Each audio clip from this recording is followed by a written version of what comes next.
50. Oh, 50 Cent. Live from Las Vegas? SK. Yeah, we in Vegas now. Yo, Fifth, babe. First of all, I want to give it up because 24/7 is not just covering Floyd Mayweather and Victor Ortiz, but you just happen to be in the middle of it, too. Yeah. Yeah, we just there. I mean, you see, I don't try to turn it on for the camera when because it's about Floyd, that show. You know what I mean? Right. No, and it's a great look. Last night I'm watching HBO, and they're saying that Floyd might have a surprise, and the rumor is that Floyd might be bringing out Victor Ortiz's father on his corner. That's just rumors, you know what I mean? And that's, when you hang with 50 Cent, it just kind of fits, you know what I'm saying? That sounds like me a little bit, don't it? Yo, Fifth, if he comes out on his corner and you got Floyd Mayweather with a tattoo on his back saying Ortiz, it's over. I took your last name. I took your name, punk. Nah, he ain't doing that shit like that. Oh, man. What's good? Everything's good, man. I'm out here chilling. Okay. Shit, I got out here. Yeah, you holding the champ down out there? Yeah. Can we get a hand clap for 50 Cent though, real quick? Please. Yo, 50. Yeah. Yo, can you shout out how many people you fed for the first week sales in SK? 2.5 million. Holy shit. Wow. That's amazing. I'm gonna achieve the billion kids I sell my feed. A billion meals. And I'm working with the World Food Program. Mm-hmm. Wow.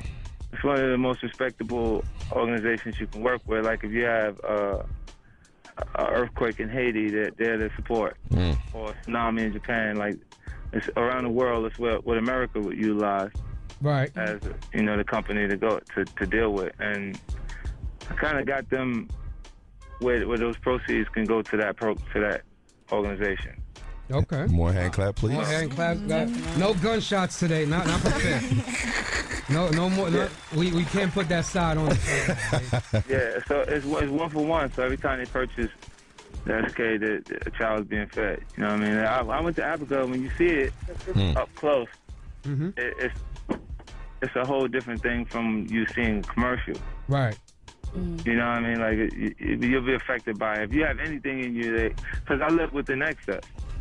Right. So you gotta look at yourself after you see that much. Damn. Then it's that bad when someone, don't even know when or if they're gonna get their next meal. Right. And Fifth, you have talked about this. First of all, let everybody know, if whoever's just tuning in, an SK product is a 5-hour energy drink. Yeah, 6 hours. No, 6 hours. 6 hours. Okay, pardon me. And the flavors? It's grape and orange mango. Yeah, I tasted the orange mango. Yeah, everybody likes the orange mango. Like, crazy. But I mean, it's a good project, and I think that I'll be successful with this, like my other ventures. But I also, I think it's exciting to lead and implementing this actual business model. So my peers, not just artists, within the artist community that's doing brand extensioning, but other young entrepreneurs could utilize this business model. If just 1% of business was given to charitable organizations, we would alleviate all of extreme poverty around the world, period. Wow. Wow. You know what I mean? So it's just, when you look at, like, companies that seem like they're monsters, like Google, Google's 10 years old. That's still a baby. You see what I'm saying? And wow. If this model was implemented at that point, how much would have been solved with just that one company? When you got majority shareholders of these companies that have over 55% of it, what's 1%? How many yachts? How many helicopters or private planes you want? You end up in that area where you start to look at things that matter. Yet your happiness matters the most. Right. And finding a way to be content at some point, because you can make a few $100 million and you're still hustling like you don't have no money. And when you work to, like, it becomes habit. Like, I'm uncomfortable when I'm sitting still. Like, if there's nothing going on, I feel like I'm messing something up. That's real. So gotta have different projects, but in involving yourself in philanthropy or being humanitarian on some levels would be that thing that you'd never misutilize that energy. There's never too much you can actually do, you know? So, I mean, it's exciting. You can see I'm growing in different areas because I've been exposed to different things. I've traveled, been able to interact with people from different ethnic backgrounds to give me a different insight and perspective on everything. Like, when you're in that little bubble, you know what it is. Like, you just in your neighborhood, you live what the means of survival are right there. Right. When you get a chance to go outside and see different things, you don't even have, view people the same. And you're definitely an artist that has probably touched every side of Africa as far as going out there. Oh, yeah. I traveled all over Africa. Wari, Nigeria, Angola, Morocco. You've met Nelson Mandela. Somalia. Huh? You've met, the leaders out there, Nelson Mandela, everybody. Yeah. You definitely touched that. It's not just about Africa. Even America, we have issues. You know what I'm saying? So it's just to participate in it in different ways. Like Usher reached out. He has interest in malaria. Right. And he's previously been a part of some projects like that. I'm sure in the future he'll have a venture similar business model-wise because I've had communication. So you'll start to see different Justin Bieber, Lady Gaga, Drake, maybe, you know what I'm saying? Like people that have expressed interest in implementing that type of structure to their deal process, not actually doing a deal or supporting SK in that way, but they understand the motivation for it. Right. Wow. I mean, you know what I'm saying? This is extremely serious because you're going to the United Nations soon with this whole situation, right? That hasn't been announced, asshole. Oh, okay.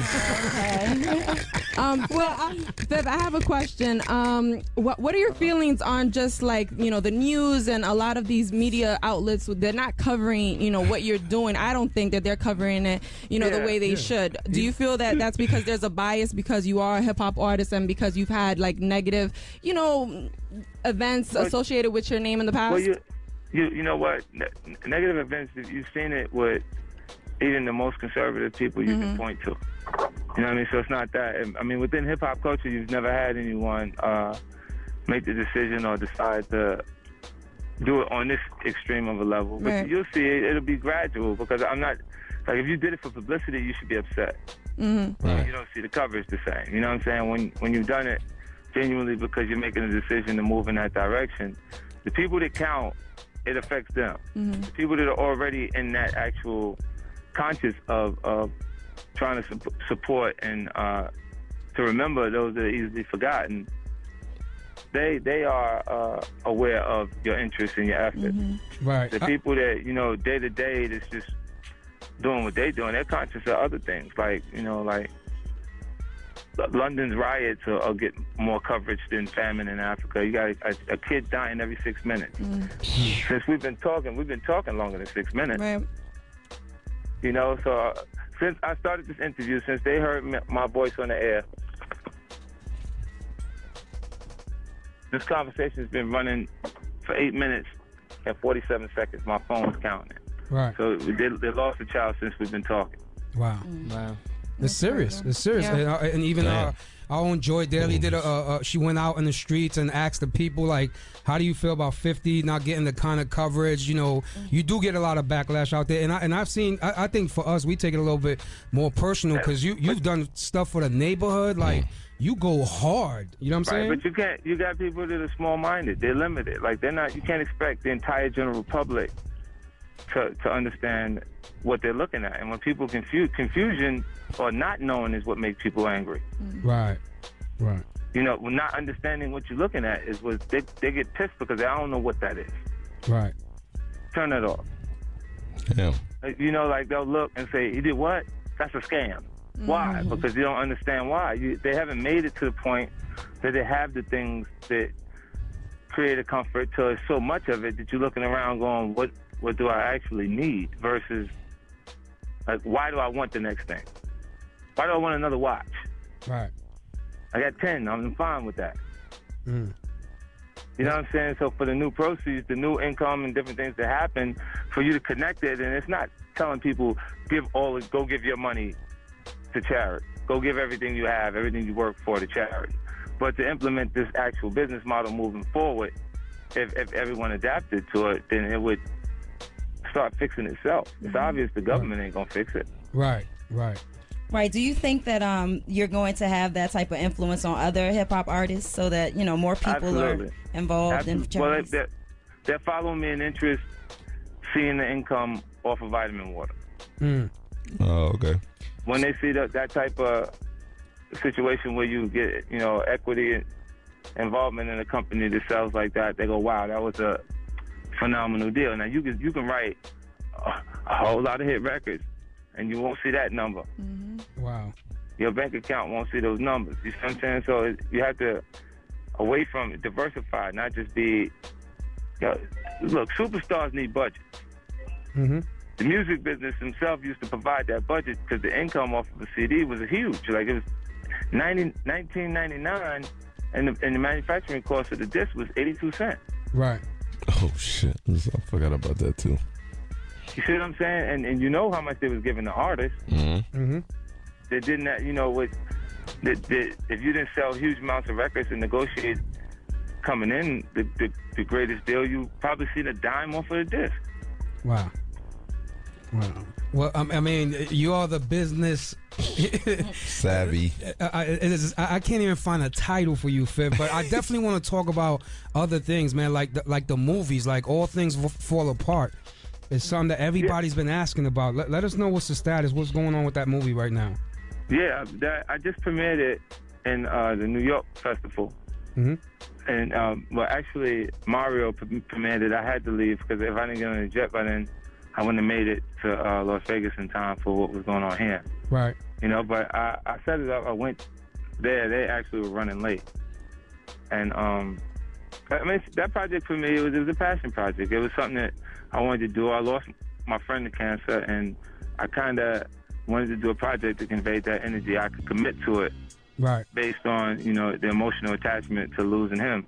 Right. And I went forward and did it. I probably wouldn't have accepted the project if a film company would have brought it to me, because that's a lot. Like, you ask a person, you got to lose 60 pounds. Mm-hmm. You go, huh? Yeah. Okay, not right now. I got an album coming out. You know what I'm saying? Like, you got a lot of other things that and then to say, you got people out there that want to lose 5 pounds, 4 pounds. Right. Walking around saying, you know, I just want to lose this, like, 5 pounds or 4 pounds, and they keep grabbing the waist area, or my thighs are too big, or my arms are starting to get it, and they can't get the 5 pounds off. So they understand the discipline involved with losing 60 pounds. Right. And to my knowledge, this movie is going in theaters. Yeah, it has a limited release, and, you know, based on the performance in the theater that it does actually go in, they'll expand it. Wow. Yeah, so, I mean, it's a good project. For me, I mean, obviously, to a lot of Hollywood, it was confirmation that I was serious about actual acting. That it's not like I'm not moonlighting just doing it. Like, I won't just do any project that they bring. A lot of the projects that I'm in, I'm actually producing them because I found it, went through the scripts, and found something that I thought was interesting, you know? Right, and trust me when I tell you, when you invited the entire New York City, all the DJs that come out, it was definitely a tear jerker. It was this movie is definitely gonna put you in a different space. I told everybody that's very like, oh man. Well, it's different from anything that they've seen me in. They haven't seen me even write a song that attempted to make you emotional. Like, probably emotional. The most that I've went was maybe God Give Me Style, God Give Me Grace. Right. Or from an artist perspective, the most vulnerable thing to write would be Confusion. Right. And I wrote it on Hate It or Love It in that verse. But the song doesn't make you feel sad. Right. It has that energy that, you know, real emotional issues on it, but it doesn't feel like like I'm getting ready to cry while I'm saying it. Right, right. And Many Men is like that, but it's a war chant. It's like you don't have room to be that weak where I come from. And if you show people that you're vulnerable, you may be a victim once for millions of times over. Right. Wow. And you know, and the way you're talking right now, I can't even wait. The excitement, because I know your music. You getting ready to go. You know what I'm saying? Like, you're coming with some heat. You're coming on